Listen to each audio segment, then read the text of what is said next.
Yesterday was Shiva Circumference, and so we started the 3 weeks. And for the past 2 years, over the 3 weeks, it's always worked out, excuse me, that I have 2 classes. So we have this week and then the next class that I'm going to be teaching is going to be in the 90s. And so for the past couple of years, we've been learning in 3 weeks a mimer about the 3 weeks over 2 classes. Because usually to learn the Sikha, which is what we often do, 1 class is usually sufficient. But to learn mimer, we usually need a little more time. So thank God it worked out. But we do have 2 classes again during the 3 weeks, so we will be learning a mimer. The mimer that we're learning is a mimer from the Rebbe. The heading of the mimer is Tzion Tipadeh. And this mimer is actually based off of the mimer that we learned 2 years ago. Everyone remembers it so clearly. Everyone who's here. It's always good when you're learning the mimer that's based on another one to go back and relearn it, refresh your memory. But we're not going to relearn the whole thing, obviously. But just like a little background, in general, over the 3 weeks, the way that it works is there's a medrash that actually sets out the haftarahs of all the parshas. That's the source of all the haftarahs. How do you know which haftarah goes for each parsha? There's different minhagim for different communities. Sometimes there's small little changes, but generally there's the same. Everyone reads the same haftarah for each parsha. The haftarah was established because at a certain point in time, I forgot who. Do you know who? Well, maybe you know who. Maybe it was the Romans that decreed that they weren't allowed to read Torah on Shabbos. Yeah, probably. I don't remember which people who overtook the Jewish people said that they're not allowed to read the Torah on Shabbos. So instead, they would read the Haftarah, which is a portion from Navi that was similar to the Torah portion or had some sort of commemoration of the time that they were made. So over the next couple of weeks, next weeks from now, actually, through Simchas Torah, there's a series of haftarahs that we read every year. So it goes like this: we have the three of punishment. Shosha Dekar Nusa says we have 3 haftarahs that are a bit harsh, and that's what we read during the 3 weeks. And after the 3 weeks, beginning with Shabbos Nahum, we read Shiva Dinachada, the 7 of comfort. So 7 haftarahs that are comforting, that come after the more harsh haftarahs. And then there are 2 of tshuva, which practically speaking, we only read 1 of them, and that is the week between Rosh Hashanah and Yom Kippur. We read Shuva Yisrael. And so that's sort of the trajectory of the haftarahs over the next few weeks. And last year we discussed what that whole trajectory means: 3 of punishment, the 7 of comfort, and then the 2 of tshuva. But this week is the first that we read of punishment, a little bit of a harsher tone of haftarahs, where the Navi is usually speaking to the Jewish people and being like, "Guys, you gotta fix your ways, you gotta do tshuva." So the third of the 3 haftarahs of punishment is the haftarah that begins with the word Tzion Tipadeh. This is from Yeshaya. It's actually the first parak of Yeshaya. The first parak of Yeshaya, it says, Tzion Tipadeh, v'shava v'tzedakah. It says, Tzion will be saved by justice. By justice, Tzion will be saved. V'shava and her captors, the tzedakah, will be saved by tzedakah, or you can translate it as righteousness. The tzedakah comes from the word tzedek, righteousness. So it says that the Tzion will be saved through mishpat, and her captives through tzedakah. And so on those words, the Alter Rebbe, in his original mimer on Tzion Mishpat Tipadeh, asks the question: what is the difference between Tzion, which over here obviously refers to Yerushalayim, and her captives? What is Tzion and what is her captives? And he goes through a lengthy explanation discussing how this is actually not just a story of the Jewish people that at one point in time or twice Jerusalem was captured. and there was a siege on Jerusalem. So it wasn't just back in history that Jerusalem was captured, but rather this is also talking about Jerusalem is a metaphor for the Jewish soul. The Jewish soul that during times of galus, our neshamas are often in captivity. What does it mean that our neshama is in captivity? We have a godly soul. We have a spark of Hashem within us. We have within us an inherent drive to do the right thing, to do good, to align ourselves with holiness and with godliness. That exists within us. But the problem is that it is in exile. So what does it mean that it's in exile? Is that it is covered up by our animal side, by the less positive things that are within us. And our animal side will overrule and takes over and covers up on our godliness. And the author explains that there's two levels of the soul. There's the part of the soul that even when it is covered up, it still remains because it is one with Hashem. That deepest part of my soul that is completely and totally unified with godliness, it can never be really taken captive. It can be taken captive. It could be covered up. It could go dormant. It could be quiet. But it can't be transformed into something negative. It can't be taken captive. It can't be hijacked by the side of unholiness. So we have within us, even right now, even when our souls are not expressed in an outward way in our bodies, in our psyches, we still have within us a part of ourselves that is completely and totally pure and one with Hashem. It just needs to be revealed. But it's within us. But then there is another part of our soul. The more external layers of our soul can actually be taken captive, be taken hostage by the side of unholiness. And what that means is that it basically starts to develop what you might call like a Stockholm syndrome, where the soul is taken captive by the negative forces, and the soul too becomes a little bit corrupt. And the person starts, instead of having its source of life and enjoyment and happiness be in holiness and in spirituality and in being connected with Hashem, the person's source of life and enjoyment and happiness is from the physical world. And so where does their pleasure come from? What makes a person happy? What makes a person feel like they're successful is when they have material wealth, when they're satisfied on a physical level. And what that means is that the soul has been basically taken hostage. Instead of seeking pleasure from its true life, and instead of when we recognize who our true life force is, then we naturally do things to enhance that life force. When we recognize that it's really Hashem, who is the source of all of our energy, who is the source of our parnasa, who is the source of everything good that comes our way, instead of focusing on the physical reality, we focus on strengthening our spiritual reality. But the problem is that because we're hijacked by the animal side, and we think that those captors are our source of life, we think that the physical world itself is what gives to us. So instead of focusing on our spiritual life, we focus on our physical life and our physical pleasures. And that's what it means that Tzion, that the Jewish soul, has been taken captive, has been captured, it's gone into galus. And so the Altar discusses what is the way to release the soul from its captivity. How do we save the soul from its captivity?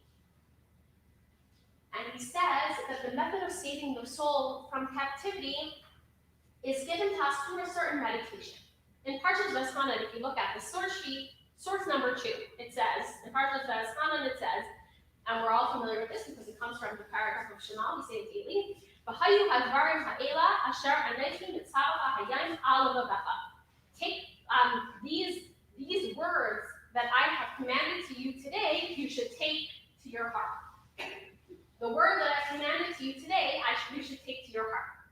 And Rashi explains on this pasuk, Asher anayim mitzvah hayayim, this is source number 3. La yiyu ve'inecha kediyud bima. It shouldn't be in your heart, like antiquities, she'ain adam seifna, that a person doesn't really like pay attention to, ela kachadasha, but like something new.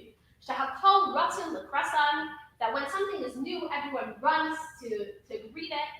The yud, sorry, I'm having a hard time with this Aramaic word, I think it is. The yud gema mitzvah samelach habav b'michtav. Basically, what does the yud gema means? Like an old decree of the king. So the fact that it says, what is the relevance of the fact that it says Asher anati nitzavach hayai, that I have told you to do today, and it says hayai in the present tense. So what Rashi learns from this is that Hashem is telling the Jewish people that every single day, our Torah and our mitzvah observance needs to be like something new. It needs to be as if we were just commanded it over again. So what's the difference between something that's new versus something that is old? Something that's new is fresh and exciting. We have energy when something is new. Something that's old, it's like the same old doing it over and over again. It doesn't mean that you can't do something that's old, but there's a reason, let's say, that when we talk about, let's say, relationships, there's constantly the talk of how to renew your relationship, right? If you, let's say, one of the issues that sometimes come up in monogamous relationships is the fact that we're committed to someone, and hopefully for life. And at the end of the day, that could technically get boring after some time. The relationship just can become stale. It can become boring. It's just the same old, and then we lose our energy from the relationship. So similarly with Torah mitzvahs, it's like a kid. If you ever watch, let's say, I remember the first day that my sons put on their tzitzis when they turned 3. And the way that they made the bracha on their tzitzis, and they were so excited to make the bracha on their tzitzis the first time that they did it. Because it's the first time you're doing it. Or even the mitzvahs that come up only every once in a while. Like we put, I think, a lot more energy into the Yom Tov that come once a year, so they're not constant, than we do in the things that we have to do every day. The davening that we do every day can become a little stale. All of the things that we're doing constantly, which is most of Judaism, is those constant things that we're constantly doing, they can feel a little dry, they can feel a little boring. And the Alter Rebbe says that the antidote, how do we save our souls from being in captivity, is when we experience that it is new every day. But the question is, how is it possible to experience this? You're telling me I should have the energy that it should be new every day. But at the end of the day, it's not new every day. I am doing the same old thing. So how can I have this energy? How can I have this perspective that this is something new? That this is something, that there's a chiddush in my avodas Hashem? So you can answer one way, like just practically speaking, okay, so if you're constantly learning, Torah has many, many, many layers. So if you're constantly learning about what you're doing, you can then cover a new dimension in it, and that will make it be as if it's new. But practically speaking, first of all, not all of us have the time to, every single, I'm watching Nebuchadnezzar again today, let me learn a deeper dimension into my Nebuchadnezzar. We would not be living very productive lives and constantly learning. It doesn't end up being, it's not really so feasible. We're talking about all the little things that we're doing. We're supposed to have this excitement and this feeling of it being new. So how exactly are we supposed to have this excitement of the thing being new when it's not new? How do we have the excitement in davening for the 3,000th time in your life as if it's something that's new? How do you have the excitement when you're lighting Shabbos candles once a week, every week in your life, like the first time that you lit Shabbos candles? How can we infuse that energy into our lives?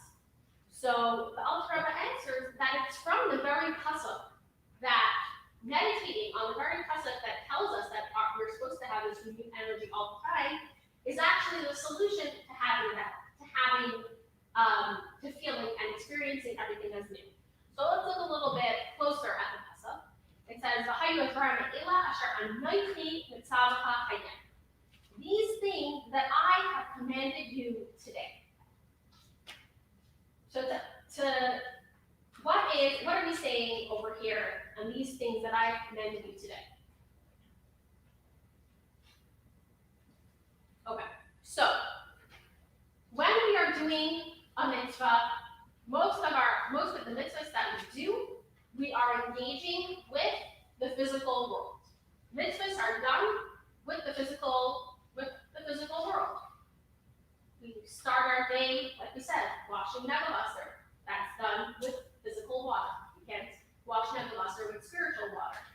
Even our davening, you're supposed to physically say the words. You're not supposed to just think them in your head. You're supposed to physically say the words. Making brachas on physical food, eating that food which is kosher. The list goes on and how mitzvahs are done with the physical reality. But when we are doing a mitzvah, we are actually taking the physical world. And the physical world, Hashem created through a more external part of himself. How did Hashem create the physical world? If you go into Kabbalah and you read about the initial symptom, how Hashem removed his light and then reintroduced his light, and it went through layer after layer and layer of concealment. The light became dimmer and dimmer until the physical world was created. So by the time Hashem created the physical world, the light that he introduced into this world was very much just a ray of Hashem's light, of Hashem himself. Which is why when it comes to the physical world, when we look around us, we don't see godliness. We don't see that there is the name of Hashem that is keeping this cup in creation. Because the light that is creating it is just a very dim protrusion from Hashem. When we do a mitzvah, we take this physical thing that was created with just a little bit of a ray of Hashem, and we draw Hashem himself into it. We draw Hashem's infinite essence into this physical world. And how do we know this? Because it says, who commanded us to do the mitzvah? Anointi mitzvah hayem, that I myself have commanded you to do. In Judaism, we have, throughout the Torah, we have a bunch of different names of Hashem. We have Shem Havaya, we have Shem Elikim, we have other names of Hashem, different permutations of Hashem's name. And they all represent different levels of godliness. But when Hashem says anointi, Hashem says I, we're not talking about godliness, we're talking about God himself. We're not talking about Hashem as he puts himself into a certain personality so that he can interact with the world. It says, Anointi Misha Anointi. I am who I am. I am not Chesed, I am not Gvura, I'm not Shem Elikim, I'm not Shem Havaya. I am me. I, as I transcend any of my names. When you do a mitzvah, you're drawing down this level of I, of Hashem himself, into the physical world. And so now, if whatever we're engaging with in this world, even, let's say, even your phone, which seems to often be something that takes us away from godliness. But I actually was preparing for this class. I didn't want to schlep the same word me where I was preparing it, so I found the mimer on my phone, and I learned it on my phone. And what did I do in that moment when I was learning Torah on this phone, doing a mitzvah, engaging with godliness on this phone? I actually drew Hashem himself, the essence of godliness, into this phone. And now it is a pure expression of Hashem. And we have the ability to do this with almost everything that is in the world. Almost everything in the world has the potential to be connected to Hashem himself in this way. And that's also why it says, Asher anointi mitzvah hayem, that I commanded you to do today. Because it is only today. Today meaning right now during our lifetime. It says hayem las. Today we do the work, and tomorrow we get the reward. When it says today we do the work and tomorrow we get the reward, it refers to this life, and then this world, and then the world to come. So Hayyim right now refers to this world. Tomorrow refers to the world to come. And what we're learning from this pasuk is I have commanded you to do today, is that only today, only right now in this world, can I access this element of Hashem himself. In the next world, when we receive our reward, we experience lofty levels of godliness. And that's why it says that, whenever we actually forgot to mention at the beginning of the class, so this is a good segue into that. The class was sponsored in honor of today's yard site of Bracha Finkelstein, Bracha Leachava, Shmuel, who used to come here to learn all the time. And why do we do these things? Why do we sponsor a class for someone from Shabbat? It's because up above in heaven, there is, the soul is experiencing great levels of revelation of godliness. And when we do a mitzvah down here in their honor, they actually can receive and ascend. And they can go up even higher and receive even a greater revelation of godliness. And that's what the experience of Ganeden is. It's just basking in the glory of the knowledge of Hashem. And it's immensely pleasurable. It's hard for us to relate to from our body perspective. For our souls, that is, it's immense pleasure. It's a huge reward. But at the end of the day, as we see in source number 4, we learn in Tipadeh that it is better to have 1 hour of teshuvah and good deeds in this world, we call Chaye El Haba, from all of the life of the world to come. And why is it better to have 1 hour in this world from all the life of the world to come is because what we said before, only down here can you access Anayki, can you access Hashem himself. In Olam Haba, we can have great revelations of godliness, but they are just expressions of Hashem. To get that essence, to grab onto, to grasp Hashem himself, like in Tanya, the mashal that's given is to hug the king.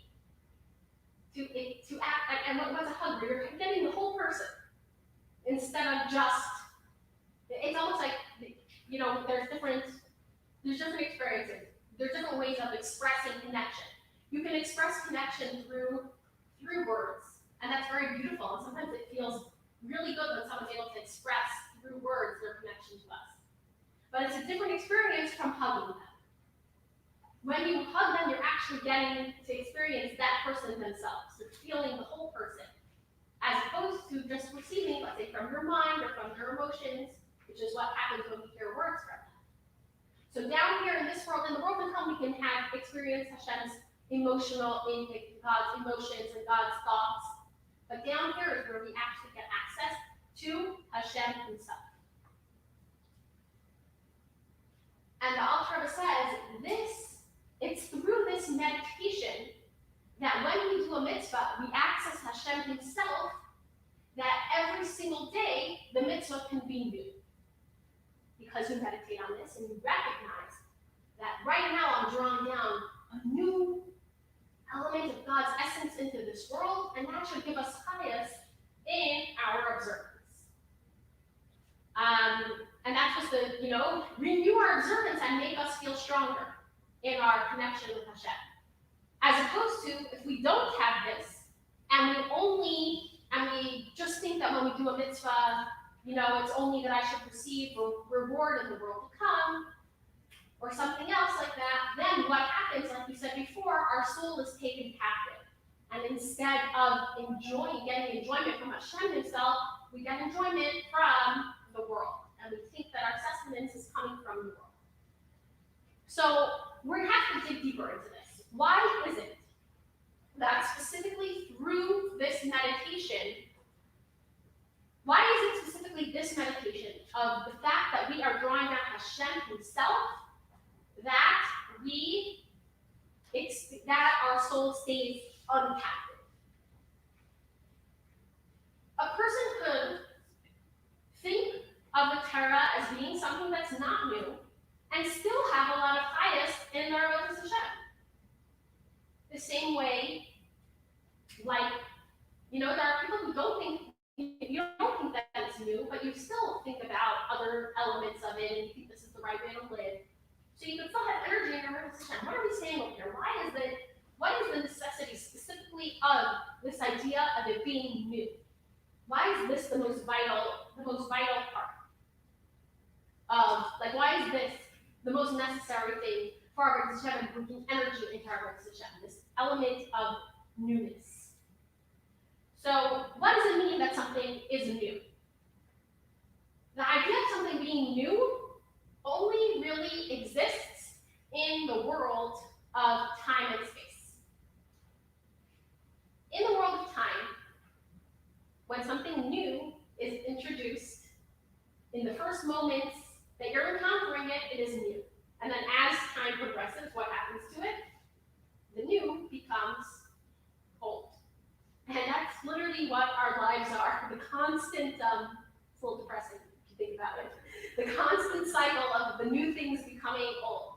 You get thinking about like upgrading your phone, right? So when you get the next edition, you upgrade it from your iPhone 8 to the iPhone 10 or 13 or whatever it is. And the first few days that you're using it, it's working so fast and the battery lasts you all day.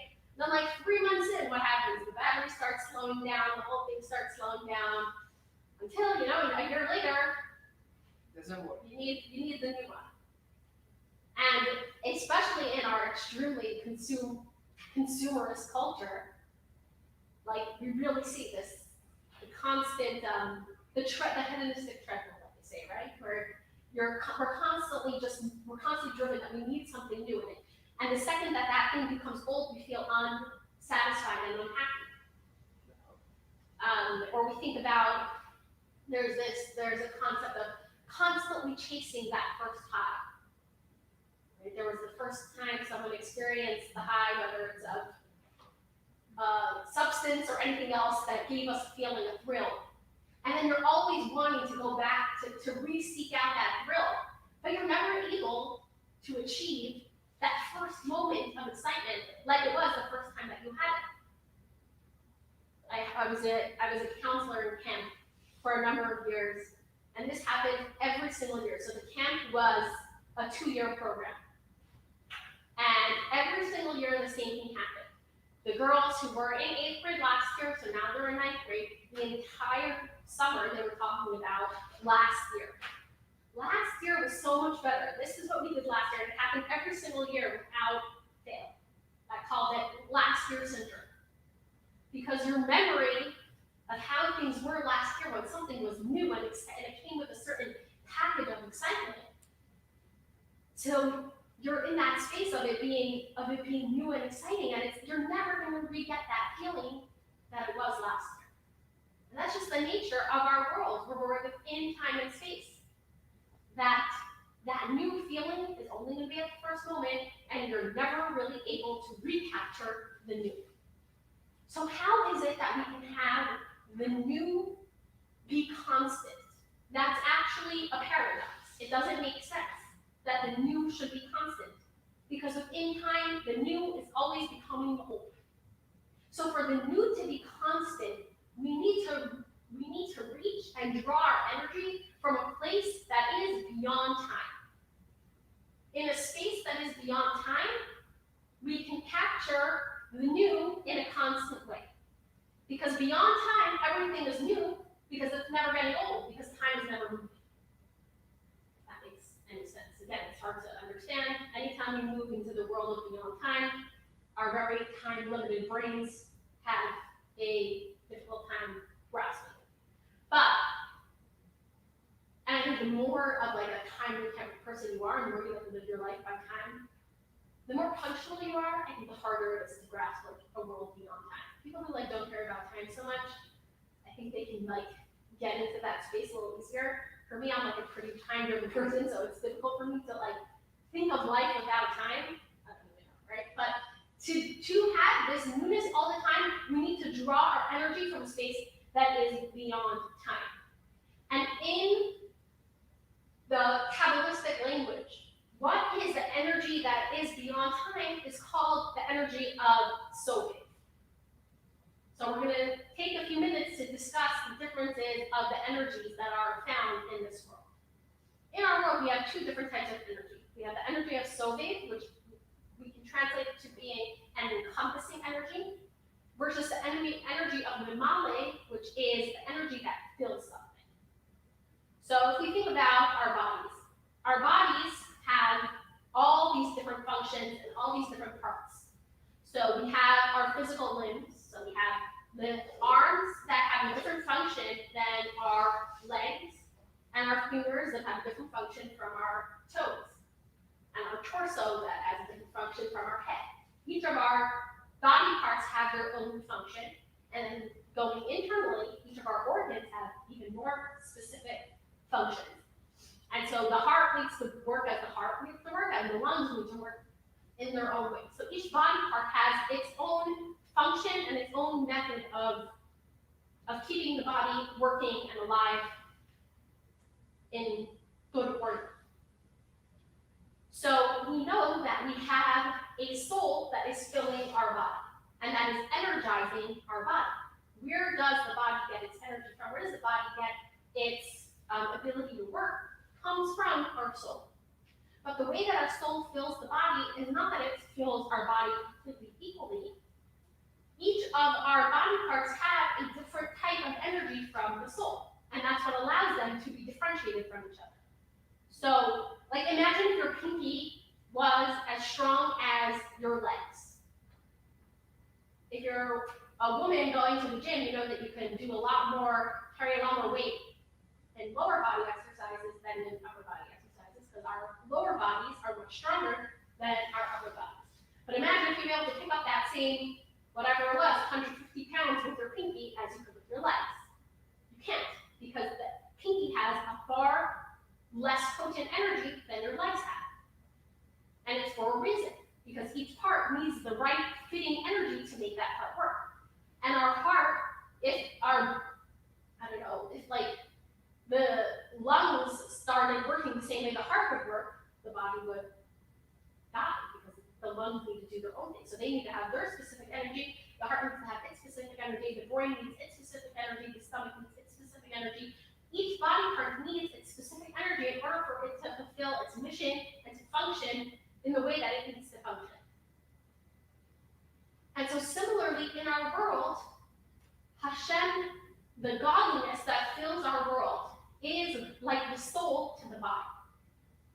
The physical outline of the world, that would be what we would call the healing, the externality of something, is the body of the soul.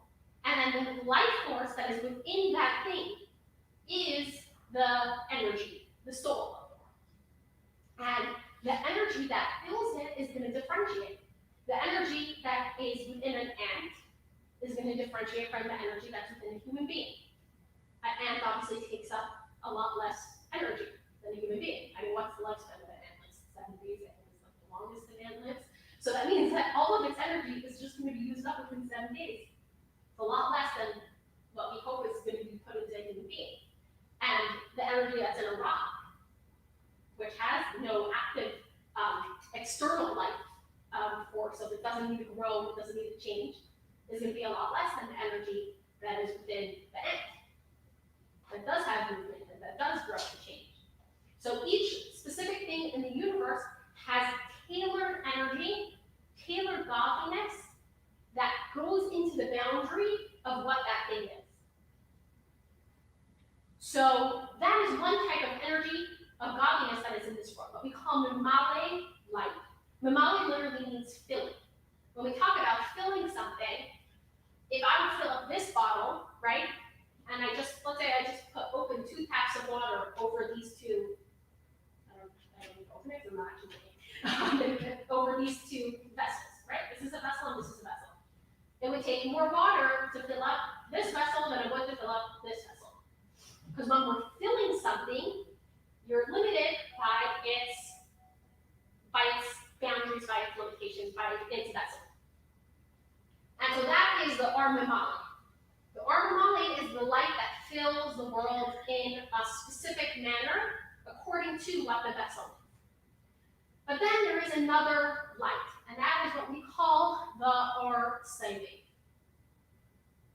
And the Or Saving is what we call the general energy that isn't something that doesn't actually, the reason it's encompassing is because once it enters, it means that it's going to need to conform to what that thing is. But the general energy is the same everywhere. So if we're going to use the muscle that we said before about the person having specific energy in our body, with all of our body parts having their own specific life. But then we also know there is a general life force. I think the best way to think about the general life force is the difference between someone just being alive versus not alive. That general life force isn't different. The aliveness versus not aliveness is not different in, like, the not alive eyeball is the same as the not alive brain. Does that make sense? Right? It's just like a general energy that's there. It doesn't conform specifically into each part. And so in our world as well, Hashem doesn't only create the world with a specific energy, but he also creates the world with a general energy. And that general energy is exactly the same in the ant, in the human being, in the flower. We each are receiving from that general energy because that general energy is not limited by the time and space, and therefore it's the same for everything. You could say it's the difference between the teacher who's in the classroom, who needs to teach according to, like, the specific minds of the student, versus the director whose name is on the school. They're both vital to the school. The teacher, though, is giving the very specific direction to each student. The general director doesn't know the student by name, each student by name, doesn't even know who they are. He's just sort of allowing the school to exist in a general way, not through specific instruction. So most of the time, which energy of Hashem are we interacting with? Most of the time, we are interacting with Mamale energy, with the limited energy, because that's what we experience in our day-to-day lives, is the more limited energy. And the Saivic energy, the more encompassing energy that comes from beyond time and space, is not something that we really are even aware of that it's there, because through our limited perception, we're not able to perceive something that is beyond limitation. When do we experience, let's say, a Saivic kind of moment? An example would be that sometimes there's a miracle. What happens when there's a miracle? The sea splits. So the nature of water is to fill whatever space that it takes up, and then there's a miracle. What happens? The nature of the world changes, which means that the Mamali energy right now, the Mamali energy says, spread out. And then the Saivic energy comes in and overrides the Mamali energy that says, no, we're going to split. We're not going to be acting in a natural way right now. We are going to split the sea, and we're going to transcend nature. So when we see a miracle, that's evidence to us, that's proof to us that there's an energy that is beyond nature. Or sometimes we have, like, let's say, a sublime spiritual experience, an inspiring moment where we really feel like we're leaving the boundaries of our body, or we're leaving the limitations of who we are. That is like when we tap into that Saivic energy. But we can't experience the Saivic and the Male energy at the same time because they contradict each other. A mashal that's given also for Saivic energy is just the idea of willpower. So we have our natural state of being. Let's say someone has a fear of heights, and they decide that they want to they have a drive for some reason that they want to hike a certain height that's going to take them to some place that's very high and it's very scary, and they are going to have to they're going to have to go to a very high space. So what do you need in order to do that? If you're naturally extremely, and when I say naturally, I mean like it's really a part of who you are. It's not just that you feel like a little, I think we all feel a little wobbly when we're looking down from a high space, but where you really are terrified of heights. How can you do that height? So your willpower comes in and it squashes your natural state of being. It pushes aside your nature.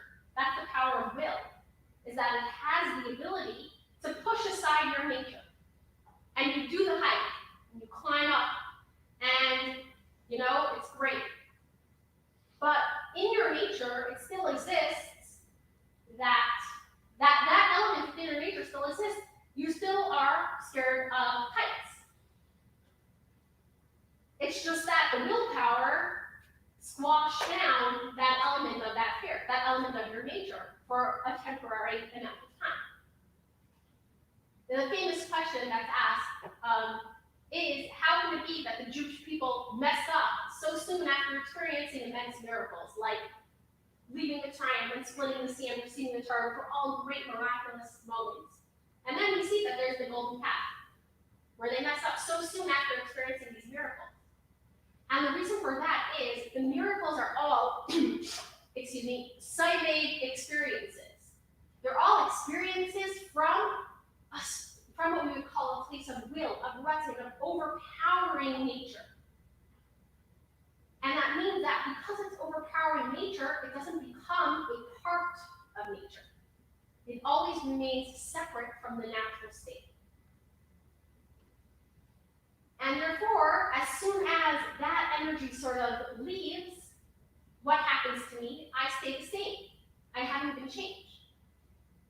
And therefore, I can mess up. So when Tipadeh comes and overrides the Male, it doesn't end up being a true experience, because they're not both, it's not actually entering into the person. The whole idea of something being Tipadeh means it's surrounding. Surrounding means not going inside. It doesn't become opinions. It doesn't become internal. So we said that in order for everything to be new on a constant basis, for something to be new on a constant basis, we need to reach to a place that is beyond time. We need to reach to the Tipadeh energy. But we don't want the Tipadeh energy just to be coming and encompassing us. The whole point of having the Tipadeh energy is that we should have more chayas in our experience of Judaism. What does chayas mean? Life. Life energy is internal. It's not external. Right? We want this element from beyond time to enter into our timely existence. We want it to enter into our lived experience of day-to-day existence, of constantly being part of who we are. So what enables that to happen? What enables that to happen is the power of Hashem himself, the power of Atzmos, the power of God's essence. Because Hashem's essence is not believable. Believable means limitless. Limitlessness is limited to its limitlessness. That means that the infinite is limited to the fact that it cannot become finite. In the greatest spirituality, the limitation of the greatest spirituality is that it cannot become physical. It cannot become real in our experience. Hashem's essence is not spiritual. Hashem's essence is not limitless. It just is. It has no boundaries. It has doesn't have no boundaries. That would be limitlessness. It has no definition. It has no definition. So its definition is not that it is limitless or limited. It is completely and totally beyond any definition. And through this power of definitionless, we can bring together the unlimited and the limited. Like we said, it is a paradox. It is a paradox. It doesn't really make sense to be able to have chiddush, to be able to have something new all the time. That is paradoxical. but it's the power of essence that allows for paradox to exist. We can exist in a state of paradox, but the only way we can exist in a state of paradox is when we draw Anaiti, Hashem himself, into the picture. And that is what it means when we said before, explaining Asher Anaiti Mitzvah HaHayim, that the meditation is not just that I'm drawing down God's essence, but it's that this itself is enabling the reality. The fact that I opened up my mind to something that is beyond any limitation, whether that's a spiritual limitation or a physical limitation, whether it's the limitation of being beyond time and space, which means that you cannot enter into time and space, or whether it's the definition of time and space itself, we can marry those two. We can overcome the paradox by tapping into Hashem himself. By receiving our energy from Hashem himself, these two can become possible to merge together. And through that, you can bring the beyond time into time. That the Chiddush is constant. The words that the Rebbe uses, I'm just going to quote them because I find them to be very strong. Chiddush hu b'ayfen tmidi she'einay nishtana. That the Chiddush becomes in a ayfen tmidi, in a constant way that it doesn't change. That sentence is completely paradoxical, right? Chiddush that doesn't change. Isn't the whole nature of Chiddush that it's something new? It's something new in our mind, it's something changing. But what we're saying over here is no, it's something new that doesn't change. But how do we get to the core of what that is only when we're able to look past the external of something. Because if we go back to what we were discussing before, to the last year syndrome, or to chasing the first high, why is it that you can never re-achieve that moment? Why is it, or if we talk about relationships, right? We can never go back to the first love, the passion that was at the beginning of the relationship. Why is it that we can never go back there? Because what are we focusing on in that feeling, in trying to recapture that experience? What we're focusing on is the external energy over there, right? When we're talking about the passion of the first love, do we think that experience was a deeper and more real experience than the experience of being married for 50 years? It's not a deeper experience. It's just that it came along with a very exciting, superficial package. Similarly, with all of these other experiences that we spoke about that we can't recapture. The reason we can't recapture them is because we're focused on their external wrapping. But when we dig a little deeper into what these things are really about, and that's why, again, if you're going to be looking for relationship advice, because let's say you've been married for a while and you're not feeling that energy there anymore, is the point to now create a new superficial excitement? So some might say, yeah, try something, have a new experience, go do something you've never done before, and that will create that superficial excitement. But is that, okay, so you did something new that you never did before. Okay, now once you did that excitement's going to wane. It's not going to, now you need to find something else new to do next time. So how can we create this feeling of chiddush, of something being new, while staying in the place of it being constant? That requires getting to the essence of what something is. Like you said before, that is accomplished specifically through essence. That when I recognize that I am essentially bonded with this other person, we are part of the same soul and we're essentially bonded, that creates a feeling of newness that could never change because that essential bond is never going to leave. Similarly, with what we're talking about over here, that when we recognize that it is Hashem himself that is enabling me to do a mitzvah, that when I do a mitzvah, I'm drawing down from this energy of Hashem himself, that actually creates this feeling, like we said before, of a constant chiddush, of the constant newness and the constant excitement. And this is also because when we're doing a mitzvah, what's like the phrase that we say before doing the mitzvah? The Kabbalistic phrase is l'shem yichud k'jabrithu u'shchinte. That why am I doing this mitzvah? In order to accomplish the unity of HaKadosh Baruch Hu the Shekhinah. What is the Kadosh Baruch Hu and the Shekhinah? Those are the masculine and feminine elements of Hashem. The Shekhinah is what we referred to before as the Mamale energy. It's the energy that enters within our world. The HaKadosh Baruch Hu is Hashem as He transcends our world, the Soivic energy. Every time we're doing a mitzvah, what is it that we're trying to accomplish? Is this exact merging that we said before. We're merging the beyond time with time, the beyond space with space. We're creating this paradox within the world where the infinite becomes finite and finite becomes infinite. And this happens whether you have the consciousness of it or not. That's why, right, if we say, we do mitzvah and we try to get someone to do a mitzvah, even if they have no clue what mitzvah they're doing, they're still accomplishing this reality.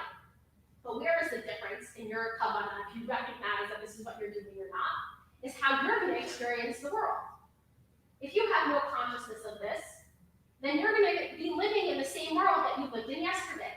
You're not going to recognize the fact that I just made this cup infinite. You're not going to recognize the fact that I just made the phone infinite.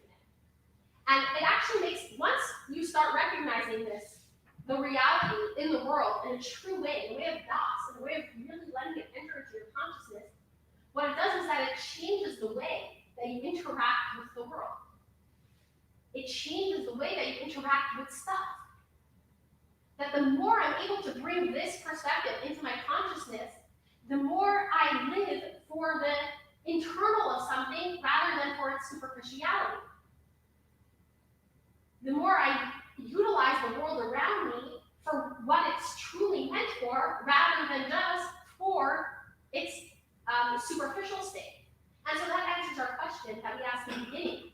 Why is it that seeing the world as new is what saves us from being held hostage by the excitement of the physical world and the attractiveness of the superficial physical world?